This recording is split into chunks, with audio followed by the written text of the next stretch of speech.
Bonjour à toutes et tous et bienvenue sur TierArt Création. Nous avons vu dans un précédent tutoriel, pour réaliser des bulles de savon, tout l'intérêt d'utiliser les objets dynamiques.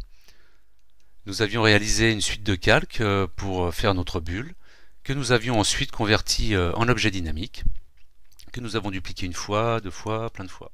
À certains nous avons appliqué transformation, à d'autres des flous gaussiens, enfin bref, des petits effets différents pour créer cet effet de bulle de savon.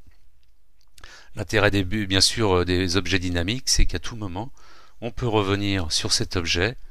Admettons là le calque savon, hop, je vais changer l'opacité, j'enregistre, et automatiquement la modification se répercute sur tous les objets dynamiques. Je vais annuler.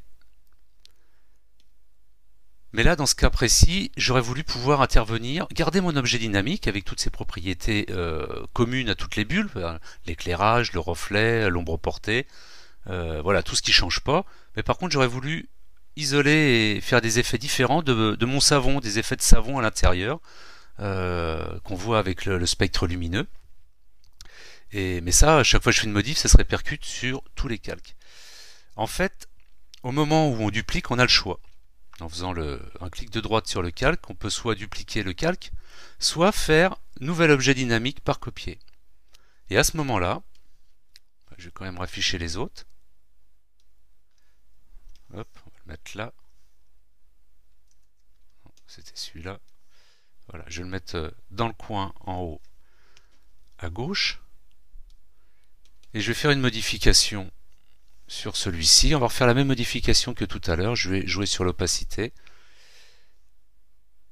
Et j'enregistre.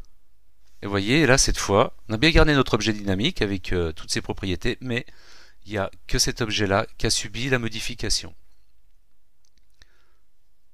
Donc je vais annuler, et puis je vais faire justement l'effet que je voulais faire, donc filtre, fluidité. Et là, par contre, je vais modifier mes effets de savon, voilà, pour qu'ils ne ressemblent pas à mes autres bulles. J'enregistre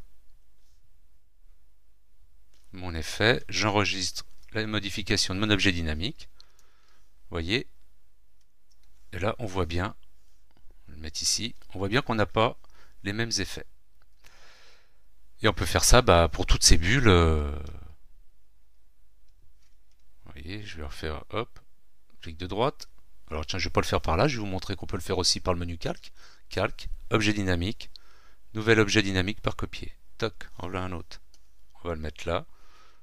Je l'ouvre. Pareil, on va aller chercher le filtre fluidité. Et puis celui-là par exemple, on va lui mettre beaucoup plus de rouge. Et puis hop, on rebrasse les couleurs. Je valide. J'enregistre les modifications, voilà, et il n'y a que cet objet dynamique là qui a été modifié. Donc voilà, ce petit tuto, tout ça pour vous montrer la différence entre dupliquer un objet dynamique ou copier un objet dynamique, suivant les modifications que vous voulez apporter. Voilà, c'est la fin de ce tutoriel, j'espère que ces techniques vous aideront dans vos créations, et je vous dis à bientôt sur TierArt Création.